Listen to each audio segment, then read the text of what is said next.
Hello everyone, welcome back to Mr. Awesome Club. So today we are back with the part 4 of our RHCSA version 10 series.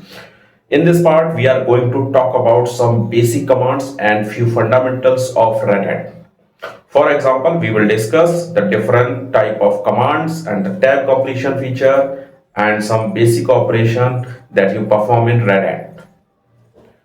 If you are new to the channel, make sure to subscribe and share it with your IT friends. Now let's start without any delay. Let's move to our Red Hat machine. First of all, I will open the terminal. So I am on my Red Hat machine. Here to open the terminal, you need to click on this applications icon, and from here you can search terminal also, and in below side also the terminal option available. So on terminal, let me increase the font size, and here if I will run any of the command, like I am running here ls command, I am running pwd command. So if you will see, like when I am running command now, so from where it is executed, like it is built into the shell, or for that we have some files. So how we can check that? So we have two types of command, internal and external. Internal means what? Internal commands which are built into the shell, and for all the shell built-in commands execution is fast.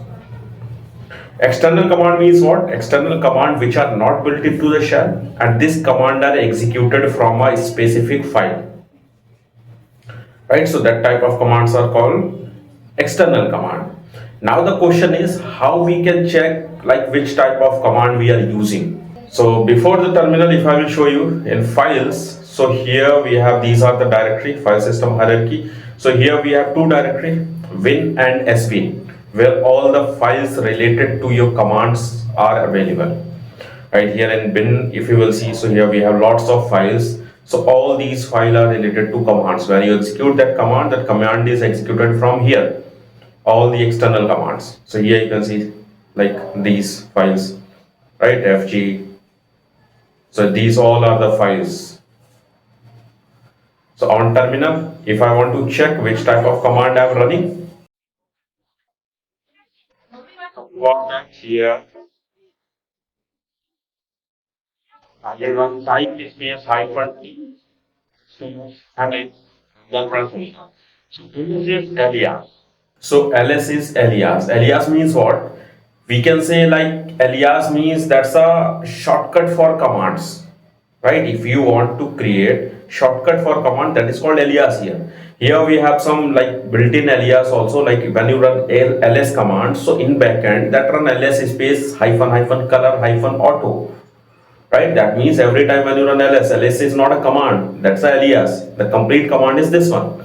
When you run ll command, so that time ls space hyphen l space is hyphen hyphen color hyphen auto, that command executed. So ls is alias. If I will run again this type command with pwd, so pwd is built-in. Built-in means what? That command is built-in into shell. If I will run hyphen t mkdir, so that is executed by file. That means for mkdir we have a file available. So this is how we can check. If I will check for like ll also alias, already we discussed. So this is how we can check which type of command you are executing and where is the file for that command. Everything we can check like this, right? So sometime when you are working on your terminal, you want to make changes in that command or something, you want to execute something, so you should know like, okay, that is a like external command, so for that file is there, so where we need to make the change or something, that type of things you should know. Right, after that let's go to the next thing. Okay, after that, now see guys, now the next thing is, here we have some like terminal shortcut. Terminal shortcut means what? If you are working on your terminal and you want to use some shortcut keys, so how we can use that?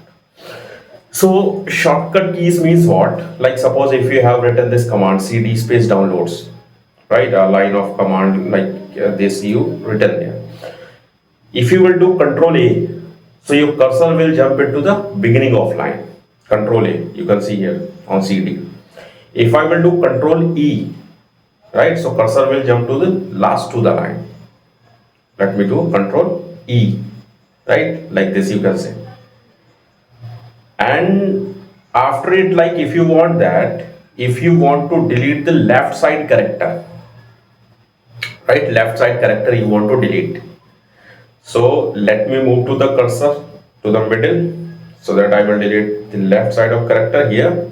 In left side I have CD. I will do control plus U. Control plus U. So left side of character will be delete.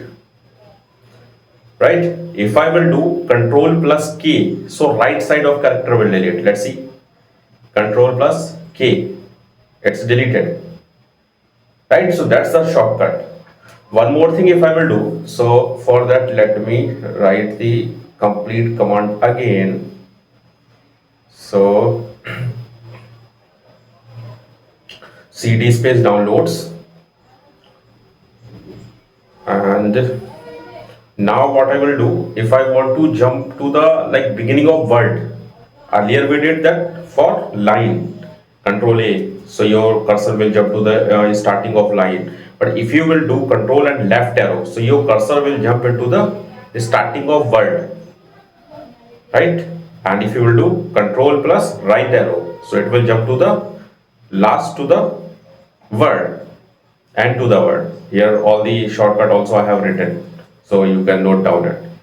Right, so we discussed control A, beginning of the line, control E, end of the line, control U, delete all the left side character from the cursor position, and control K, delete all right side character from the cursor position, control plus left arrow, jump beginning to the word, and control right arrow, jump end of the words. So these are the shortcuts which you can use. The next thing is here, that is tab completion feature. That is most important feature. So this is one of the most feature which automatically complete the command, and with the user can reduce typing mistake. As well, user can check how many commands are starting from matching words if they press tab twice. So what I will do here, I have written that cd space T. So if I will press tab twice, so it will show me all the matching word related to the D. Here you can see desktop, document, downloads. So like this we can use the tab completion feature. And if I want to complete the command, or if I want to complete the word or file or directory name, so I can use tab. But make sure you should write the proper matching string.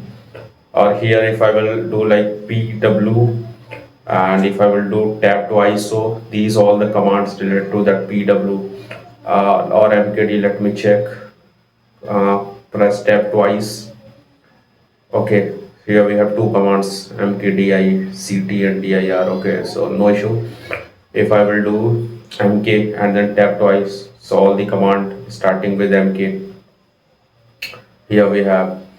And if I will do cd space, and if I will write dow and then tab, so it will complete the name, right? It will complete the command. So like this also we can write here cd space downloads, and if I will do cd space pic and then tab, cd space picture, like this also we can write. Right, so this is how we can use the tab completion feature. And in your Linux, if you want to work on your terminal, so that is the most important feature, so that you can work with the different commands. Sometimes you forget the command, so you can run like this, and then you can remember, okay, these are the commands, which command you need to use, which is the next option. So everything you can use like this. So tab completion is very important feature in Linux, so you should remember it. And I think you should have this topic clear, and if you have any doubts, so you can do the comment me, and then I will give you response. After it, now the next thing is, let me so next thing is, here we have some basic operations. Basic operations means what? Like if you are working in your machine, so if you want to lock your system, if you want to lock your operating system, how can you do? In Windows machine, you can do like window L. Here also we have that Windows key, but here Windows key known as super key. So super key plus L you need to press. So if you will press super key plus L, then your machine will be locked. Let's see. And then let me put the password again. And now let us start. Right, so this is how you can do lock. Second thing is if you want to restart it or if you want to log out your machine, right? So to log out, you can click on the power button of your machine, and there we have option log out. So from here you can do the log out, or second thing you can do, you can go to the terminal, and there if you are using graphical interface, so you can run one command. Let me increase the font size, and the command is genome hyphen session hyphen quit. Right, this command you can run. When you will press enter, it will give you option to log out your machine. If you want to do, you can click on log out, otherwise cancel.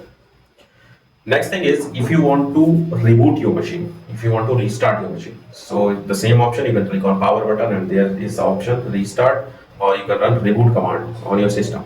Then machine will restart. This time I'm not restarting machine. In next options I will do, so there you can see.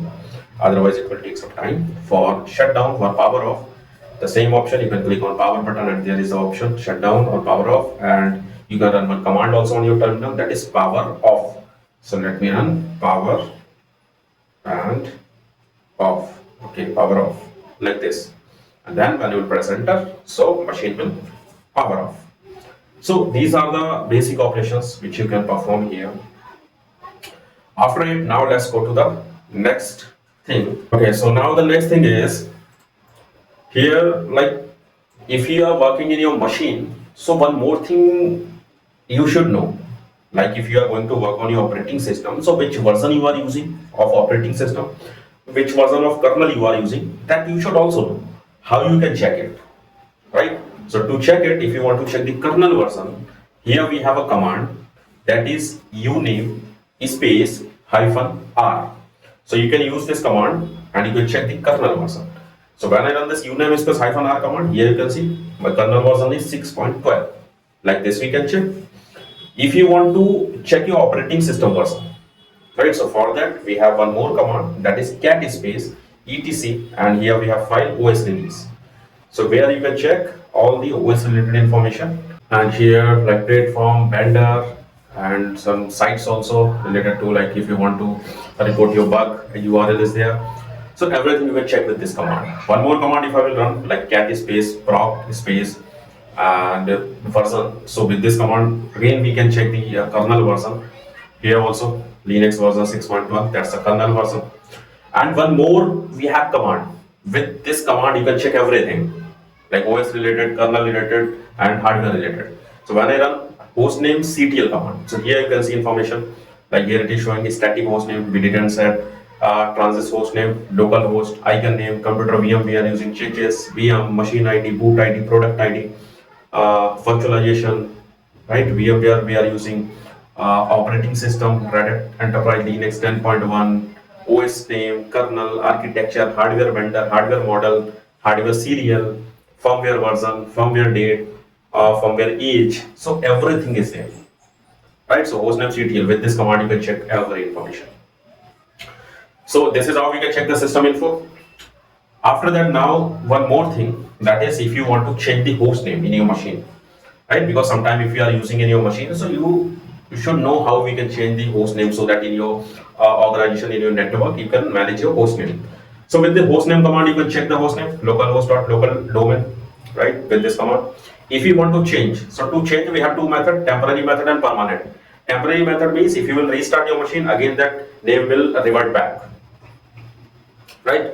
So for that you can run this command, hostname space and any name which you want to set. I want to set like awesome, and then press enter. So here you can see hostname awesome is set. Now if I want to like reflect it on this like root at the rate localhost in this field, so I need to close the terminal and let me open again the terminal, so it will reflect there. Here you can see, and let me show you, if I will restart the machine, that will revert back. So I'm rebooting the machine. Let me put the password.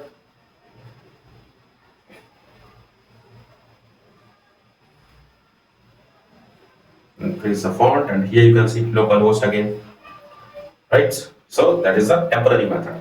Permanent method, if you want to set permanently, so for that I will run here one command, that is hostname ctl set space hyphen host name and any name. I'm giving server 1, right? Suppose server 1. Press enter, and if I will check host name, so server 1 is there. Same thing, if I will close the terminal, again open the terminal, so it will reflect on the terminal also. So here is server 1. Let me show you to reboot. I have rebooted the machine. Let me put the password and again open the terminal.